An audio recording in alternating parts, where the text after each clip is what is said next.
अस्सलाम वालेकुम everyone, you are watching channel trending scholarships. तो सबसे पहले वीडियो स्टार्ट करने से पहले मैं आपको एक बात बता दूं कि हमारे चैनल पे 2 अक्टूबर 2022 को सूसी एक्सचेंज प्रोग्राम के हवाले से हम एक सेशन ऑर्गेनाइज करवा रहे हैं अलुमनाई के साथ मिलके, मोहम्मद फरहान के साथ मिलके। जो स्टूडेंट्स पार्टिसिपेट करना चाहते हैं काइंडली हमारे चैनल को सब्सक्राइब कर दें, इसको शेयर करें अपने दूसरे दोस्तों के साथ ताकि वो भी इसका पार्ट बन सकें। तो हम आज की वीडियो स्टार्ट करते हैं, जिसमें आज हमने आपका एप्लीकेशन फॉर्म फिल आउट करना है, उसको डाउनलोड करना है और उसे कैसे सबमिट करना है, ये सारा प्रोसीजर आज हम फॉलो अप करेंगे।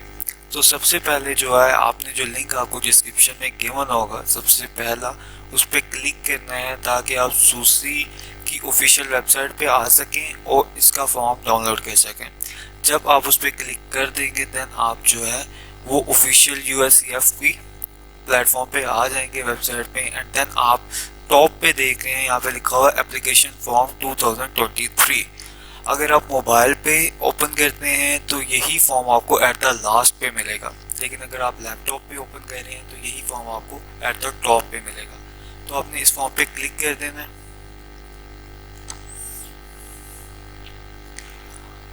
और ये फॉर्म डाउनलोड होना स्टार्ट हो जाएगा।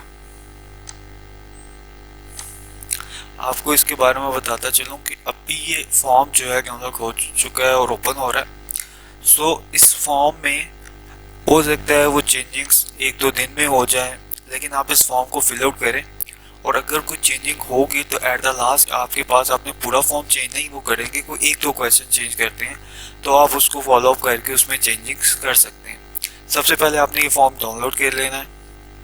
डाउनलोड करने के बाद अब हम इस फॉर्म को फिलअप करते हैं। ये फॉर्म ओपन हो चुका है और study of the US institute for student leaders comparative public policy maker programme 2022 application form है, लेकिन आपके लिए 2023 एप्लीकेशन फॉर्म आना चाहिए था, तो इसीलिए मैं कह रहा हूँ कि इसमें कुछ ना कुछ चेंजिंग्स हो सकती हैं। आप लोगों ने देखा, हमने फॉर्म डाउनलोड किया, फॉर्म पे 2023 था, लेकिन जो हमने फॉर्म डाउनलोड किया उस पर 2022 है, तो मतलब कुछ ना कुछ चेंजिंग्स वो करेंगे। हम एक दफ़ा फिर से फॉर्म को डाउनलोड करते हैं और आप देख सकते हैं यहाँ पे 2022 ही लिखा आ रहा है, मतलब कि हमने फॉर्म सही डाउनलोड किया है। तो इसमें कुछ ना कुछ चेंजिंग्स आ सकती हैं। अब आपने क्या करना है, हम इस फॉर्म को फिलअप करते हैं। For candidates who participated in the programme in previous years, अगर आप लोगों ने सूसी प्रोग्राम में लास्ट ईयर पार्टिसिपेट किया था तो अब आप इनएलिजिबल हैं। कैसे? अगर आपने फिफ्थ सेमेस्टर में पार्टिसिपेट किया है तो 7 में आप आकर दोबारा इसमें पार्टिसिपेट कर सकते थे, अगर आप लास्ट टाइम जो है इस अपॉर्चुनिटी को अवेल ना करते। तो ये सबसे पहला बेसिक सा क्वेश्चन था, उन्होंने आपकी इंफॉर्मेशन के लिए आपको ये प्रोवाइड किया। सेकंड क्वेश्चन ये है, for participant who have not participated in the programme previously, और जो भी स्टूडेंट्स हैं जिन स्टूडेंट्स ने प्रीवियस जो है इसमें पार्टिसिपेट नहीं किया वो एलिजिबल हैं, वो इंस्टीट्यूशन में भी जा सकते हैं, और अगर कोविड-19 के कोई इश्यूज राइज होते हैं तो फिर वो ऑनलाइन जो है इसको सारे लेक्चर्स जो है ऑनलाइन सुनेंगे और ऑनलाइन ही उनका ये सेशन कंडक्ट होगा।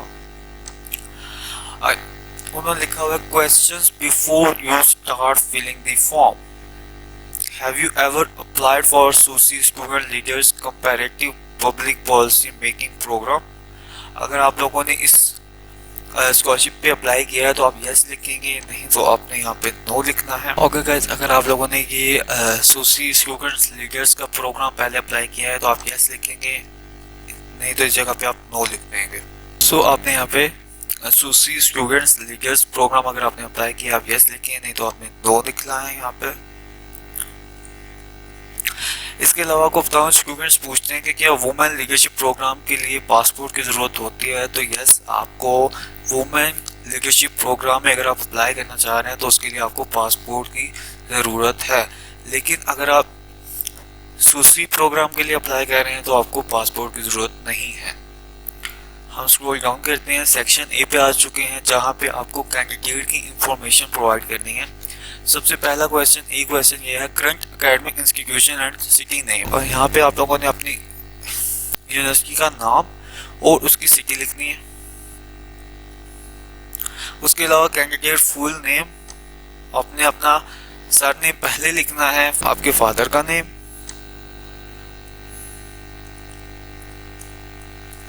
और आपका नेम। फर्स्ट नेम और लास्ट नेम पहले पूछते हैं हमेशा अमेरिका। आपने अपना यहाँ पे जेंडर लिख देना है। अगर आप मेल हैं तो आप यहाँ पे एम लिख देंगे, फीमेल हैं तो आप एफ पी लिख देंगे यहाँ पे। देन आपने क्या करना है, यहाँ पे अपनी डेट ऑफ बर्थ लिखनी है और इसको लिखते हुए ज़रा थोड़ी सी एहतियात करनी है, क्योंकि हम क्या लिखते हैं डे, मंथ एंड ईयर, लेकिन अमेरिका में क्या होता है कि आपकी मंथ पहले आता है, डे आता है, फिर ईयर आता है। फॉर एग्जांपल मंथ 9 है आपके पास और डे आपका 20 है एंड 2000। तो पहले आपको मंथ आएगा, फिर डे आएगा, फिर ईयर आएगा। इसके बाद आप अपनी सिटी का नाम लिखेंगे यहाँ पे और कंट्री आपकी पाकिस्तान ही है। मैं ज़रा फॉर्म को थोड़ा सा फिल आउट इसलिए कर। अब आपने अपनी सिटीजनशिप में क्या लिखना है, प्राइमरी और रेजिडेंसी। प्राइमरी भी आपकी पाकिस्तान है और रेजिडेंसी भी आपकी पाकिस्तान है। और इसके अलावा अगर आप किसी कंट्री में रहते हैं, फॉर एग्जांपल दुबई में रहते हैं, तो आप यहाँ पे दुबई लिख लें। आपकी कॉन्टैक्ट इंफॉर्मेशन जो है, आप अपना हाउस नंबर लिखें,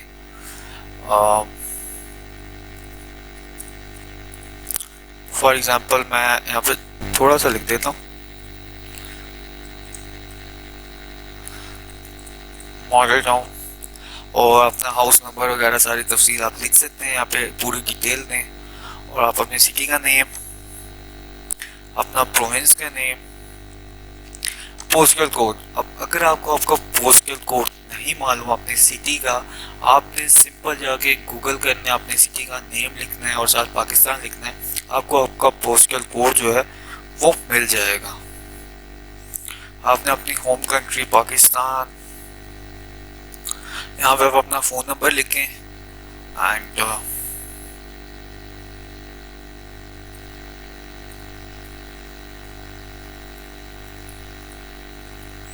फ़ोन नंबर लिखने के बाद इंटरनेट फ़ोन नंबर लिख सकते हैं और अपनी मेल लिखते हैं यहाँ पर। देन हम एमरजेंसी कॉन्टैक्ट में आप अपनी फादर, मदर, अपने सिबलिंग्स में से किसी का भी नाम लिख सकते हैं, आप जिसको समझते हैं कि वो आपकी एमरजेंसी में कांटेक्ट कर सकें, और सारी डिटेल आपने जो है वो ओरिजिनल ही देनी है। देन जे फॉर्म में आता है आपका मेडिकल, फिजिकल टाइप और other personal configurations. This will not affect your selection but will enable us to make any necessary accommodations. Please indicate highlights clearly if you have a disability. मतलब अगर आप कोई disable है, कोई problem है, तो आप काइंडली उनको क्लैरिफाई करें। आपकी सिलेक्शन में इससे कोई इफेक्ट नहीं होगी। आपकी सिलेक्शन इफेक्ट नहीं होगी तो आप काइंडली उन्हें जो भी आप में डिसेबिलिटी है आप उसको स्पेसिफाई करके ये बता सकते हैं। अगर आपको कोई भी लर्निंग डिसेबिलिटी है, फिजिकल है, तो आप उन्हें ये डिटेल लाजमी दें। देन कोविड वैक्सीनेशन स्टेटस आता है, सो आपने यहाँ पे लिखना है यस, ओके। यहाँ पे आपने उसका नाम लिख दें, आपको सेकंड डोज कब लगी, आपने उसकी डेट दे देनी है। उस डेट के बाद जो है आपका क्वेश्चन आता है have you ever travel to the United States before. तो ये ट्रैवलिंग क्वेश्चन आपसे कि क्या आप पहले यूनाइटेड स्टेट यूएस का विजिट कर चुके हैं। अगर नहीं किया तो आप नो लिख सकते हैं, नो, एन ए भी यूज कर सकते हैं नो की जगह पर। और अगर आपने गेस किया है यूनाइटेड स्टेट का विजिट तो कब किया है उसका पर्पस लिखें। फॉर एग्जांपल आप विजिट के तौर पर चले गए एज अ टूरिस्ट, तो आपने डेट लिखनी है, सिटी, स्टेट और रीजन लिखना है अपना। उसके बाद और अगर नहीं है तो आप यहाँ पे भी एन नहीं लिख सकते हैं, वैसे पहले आप स्पेसिफाई कर चुके हैं कि हम नहीं गए। इसके बाद स्टेट पे भी एन नहीं लिखते हैं एंड आप रीजन पे भी एन नहीं लिखते हैं, ओके। उसके बाद हम स्क्रॉल डाउन करते हैं। हमारा एन वाला क्वेश्चन ये है कि आप किसी दूसरी कंट्री का विजिट करके आए हैं, प्रीवियसली एक्सपीरियंस आपका हुआ।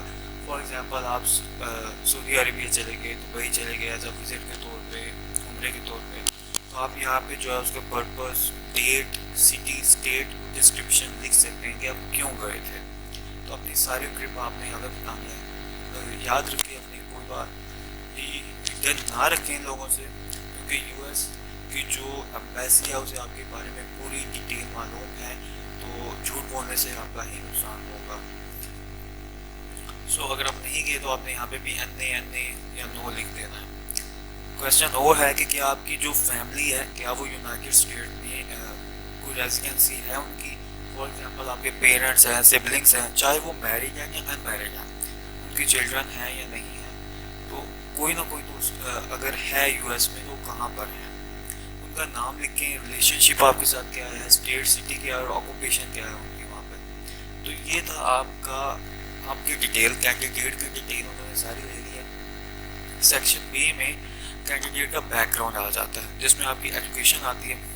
यहाँ पे आपने अपने डिग्री टाइटल लिखना है। फॉर एग्जांपल कोई इलेक्ट्रिकल इंजीनियर है तो वो लिखते बीएससी इलेक्ट्रिकल इंजीनियरिंग।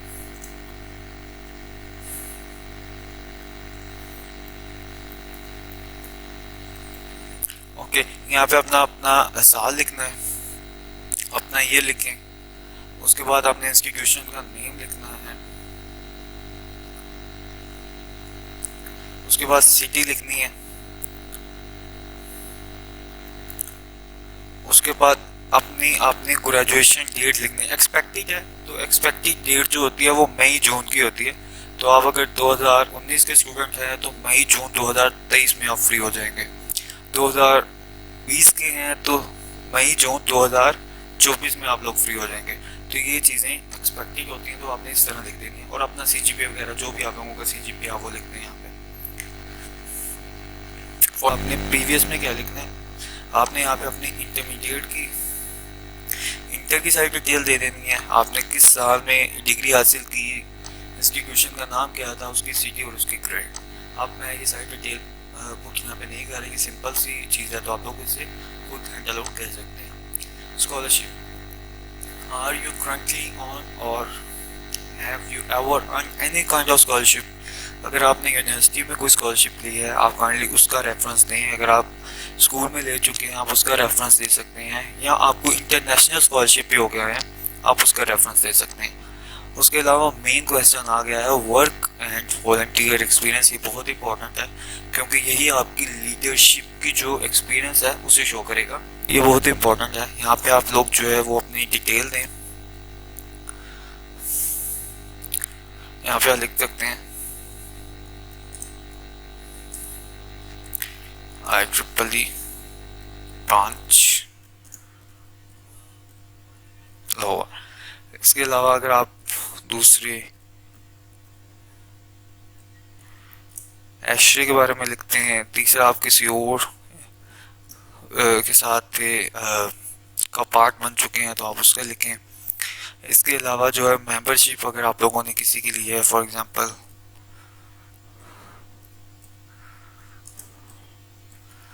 कायदे आज़म सोसाइटी की आपके पास मेंबरशिप है, या आपने IEEE की मेंबरशिप ऑन की हुई है तो आप उसका जिक्र करें। तो यहाँ पे आपने ये सारी डिटेल्स लिख देनी है। देन आपके पास सेक्शन सी आता है जिसमें इंफॉर्मेशन अबाउट फैमिली आ जाता है। आपने अपने फादर का नेम, मदर का नेम, ऑक्यूपेशन लिखनी है। अगर आपके फादर बिजनेसमैन है आप ऑक्यूपेशन में बिजनेसमैन लिखें।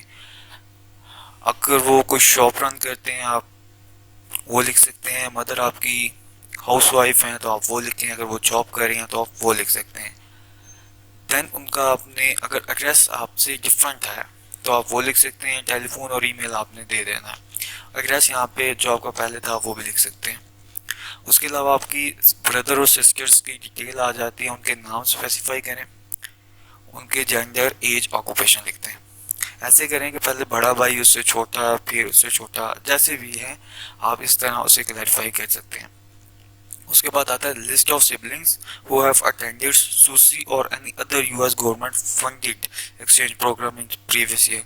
अगर आपके भाई वगैरह जो है वो यूग्रेड से होके आए हैं, सूसी प्रोग्राम से होके आए हैं, तो आपने उनका डाटा लिखना है। सबसे पहले उनका नेम, जेंडर, वो किस प्रोग्राम में गए थे, सबसे पहले उनका नाम लिख लें। उनका नाम लिखें, उनका जेंडर लिखें, वो फॉर एग्जांपल यूग्रेड से होके आए थे 2019 में। और उसके बाद आपके ये ब्रदर हैं, आपसे उनका तल्लक क्या है, और बाद आपके पास क्वेश्चन आता है, हैव यू और any of your family relatives, parents या siblings, ever applied for immigration to the US? If yes, which year was the petition filed? Was it approved or it is still in the process of being approved? तो इस question में वो ये पूछ रहे हैं कि क्या आपके जो सिबलिंग्स हैं या पेरेंट्स हैं उन्होंने क्या इमिग्रेशन फाइल की है यूएस में, क्या उन्हें इमिग्रेशन मिल गई है या अभी तक वो वेट कर रहे हैं। तो अगर यस है, अगर उन्होंने पिटीशन फाइल की है, वो इमिग्रेंट हैं, तो आप यस करें, नहीं तो आप यहाँ पे नो लिखेंगे। देन आपका पास सबसे इम्पोर्टेंट चीज़ आती है personal statement. Personal statement 250 words का है जो यू ग्रेड के लिए था। इसमें कोई इतनी प्रॉब्लम नहीं है, आपने सिंपल क्या करना है, जो आपका यू ग्रेड का एसओपी है आपने वो एसओपी कॉपी करना है, उसमें चेंजिंग्स करनी है और सूसी का जो एप्लीकेशन फॉर्म है इसमें फिल आउट कर देना है। देन आपने क्या करना है, आपने उसको अलाइन लाजमी करना है। बहुत से स्टूडेंट्स होते हैं कि वो अलाइन नहीं करते। फॉर एग्जांपल यहाँ पे सारी फॉर्म की अलाइनमेंट हो चुकी है, नहीं इसकी नहीं हुई, ये मैं आपको अलाइन करके दिखा देता हूँ। ये अलाइनमेंट है, आपने इस पर क्लिक करना है एंड देखिए ये अलाइन हो चुका है। तो इसी तरह जो आपने एसओपी लिखना है काइंडली उसे अलाइन कीजिएगा। ये बहुत बुरी बात है कि आप लोग अलाइन नहीं करते, बस सर से उतार देते हैं एक फॉर्म को। तो काइंडली अलाइन करके सेंड कीजिएगा। उसके बाद जो है आपके पास कुछ शॉर्ट क्वेश्चन आ जाते हैं। पर्सनल स्टेटमेंट में हम एक दूसरी वीडियो बनाएंगे क्योंकि मैंने आपको पहले ही बताया है कि हम एक अलुमनाई का सेशन अरेंज कर रहे हैं। तो ये सारी जो भी डिटेल्स हैं पर्सनल स्टेटमेंट के और शॉर्ट क्वेश्चंस हम उन्हीं से पूछेंगे और ये सारी डिटेल वो हमारे साथ शेयर करेंगे अपने सेशन के दौरान। और अगर आप सेशन में पार्टिसिपेट करना चाहते हैं तो काइंडली जो रजिस्ट्रेशन लिंक आपको डिस्क्रिप्शन में गिवन है उस पर क्लिक करके अपने आप को रजिस्टर करें बिफोर द सेशन 2 अक्टूबर 2022 से पहले आपके पास जो है एसओपी की मैं डिटेल फिर से बता देता हूँ कि जो आपने यू ग्रेड के लिए लिखा है वही एसओपी आप इसके लिए भी इस्तेमाल कर सकते हैं। 150 से लेकर 250 वर्ड्स है और आपने ज़्यादा कोई अपनी इंग्लिश को बेहतर करके नहीं लिखना, जो नॉर्मल लाइफ में यूज़ करते हैं वही लिखें, क्योंकि उन लोगों को पता होता है कि आप लोग जो है वो खुद लिख रहे हैं या किसी से लिखवा रहे हैं या किसी सॉफ्टवेयर का यूज़ कर रहे हैं या किसी अलुमनाई का लिखा हुआ। तो ये सारी चीज़ें उन्हें मालूम है। आपने क्या करना है, कुछ एक दो मिस्टेक अंदर हो भी जाती है, ये बिल्कुल भी नहीं होता कि आपने सारा कुछ ही ग्रामर ठीक कर लिया। तो कुछ नॉर्मल लाइफ में हमसे मिस्टेक्स होते हैं, तो काइंडली वो मिस्टेक्स भी इसमें एक दो रहने दें या वो भी रेज कर लें, लेकिन उसको किसी से कॉपी ना करें। Who or what in the society has the power to define a problem and how? अगर आपके पास वर्क एंड वॉलंटियर एक्सपीरियंस है तो आप इसका आंसर देंगे, क्योंकि आप जो है वो लीडरशिप क्वालिटीज़ को मैनेज कैसे कर रहे हैं सारा कुछ आपने बताना है इसमें। एंड सेकंड शॉर्ट क्वेश्चन है, if you were in a leadership position, how would you address some of the major consequences of having any outdated policy that might currently be in place in Pakistan? इसका answer भी अगर आप leadership हैं तो position पे हैं तो आप काइंडली इसको भी आप बहुत अच्छे तरीके से जो है वो डिफाइन कर सकते हैं। सो ये थे आज का फॉर्म लेंथी था लेकिन बहुत जल्दी फिल आउट हो जाता है। मेन इसमें प्रॉब्लम आपको आती है 3 क्वेश्चंस में। एक आपके पास आता है आपका एसओपी, 2 क्वेश्चंस आते हैं शॉर्ट। इन दोनों को जो 3 क्वेश्चंस हैं हम इसे अपने अलुमनाई के साथ जो है वो डिस्कस करेंगे। उसके लिए आपको हमारे चैनल को सब्सक्राइब करना है, बेल आइकन पे क्लिक करना है ताकि आपको ऑन डेट जो है वो मैसेज आ सके।